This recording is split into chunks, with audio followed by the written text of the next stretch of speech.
turn the fan on. What are we doing here today? I have a flat tire. We're going to change it. So first step, we need to flip this bike over. All right.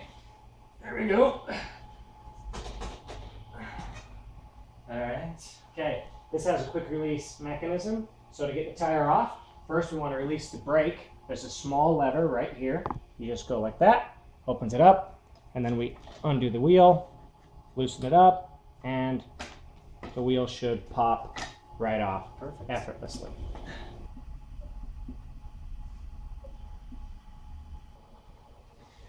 All right, so we've taken the wheel off. Now what do we do? Well, we're going to want to check real quick and make sure that there are no thorns or pieces of glass or anything in the tire. In the actual tire. In the tire itself. Quick visual inspection says that there aren't any, so now it's time to just remove the tire from this rim. All right. So the first thing we want to do is take the cap and nut off of the air valve. Let me hold your nut. And these are Pro Patch tire irons. They've got a hook on one side for hanging onto the rim, and then a little sort of a hook as well for taking the tire off. We seat this end on the bead of the tire, and you can pull that tire up and over the rim. And now that's the bead of the tire? Yeah, this here. Okay. And this is what seats down and holds your tire onto your rim when it's inflated. So we get our next one here. And from here, we can actually just slide along the entire tire and free up the bead. It's like all the skinning way a cat. No, okay. You've never done that? Okay, No, maybe it's just where I'm from. The other end will just pull right off real easily, and the rim comes right out. Our tube pulls out here. Our next tube, we're going to want to make sure is the same size as this one. The size is printed right on the inner tube, and that's what we have. Perfect. Now, do we also want to make sure that there's nothing like inside the tube that can pop the new one? A way that I would suggest to do that is to actually run your fingers through the tire like this. If there's a thorn, you're going to feel it.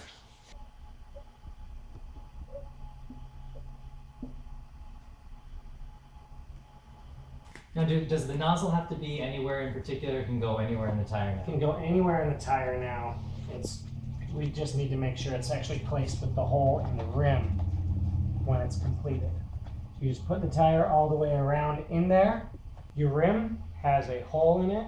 The air valve needs to go through that hole. So we just line that up, stick it in like so, and then we want to get one end of the bead over the rim, like this. Being careful not to pinch our inner tube as we go. You can just keep your fingers in there and make sure that you don't get it pinched.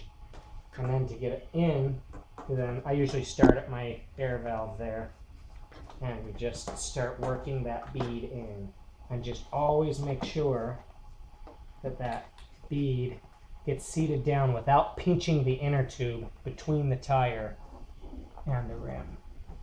This being flat and this tire being fairly flexible, we might be able to get the whole thing in without irons, but if we need to use irons, it's very simple. You just turn it over so the hook is now facing the rim, and you can use that so you just to reverse lever the tool. the entire thing in.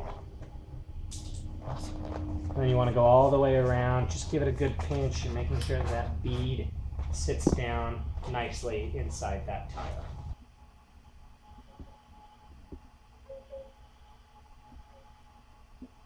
Wheel back on.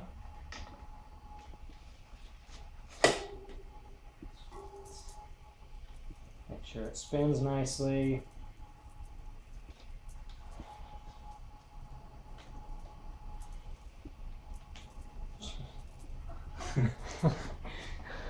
And now we tighten our brakes back on, make sure that they still line up nicely. Perfect. And then we want to inflate this tire.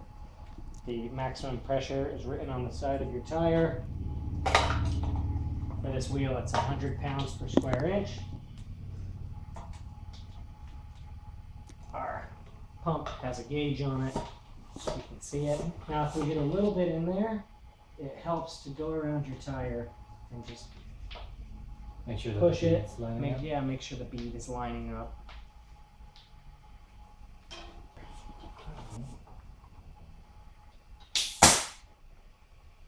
Make sure that this is screwed down if you have a Presta, that valve.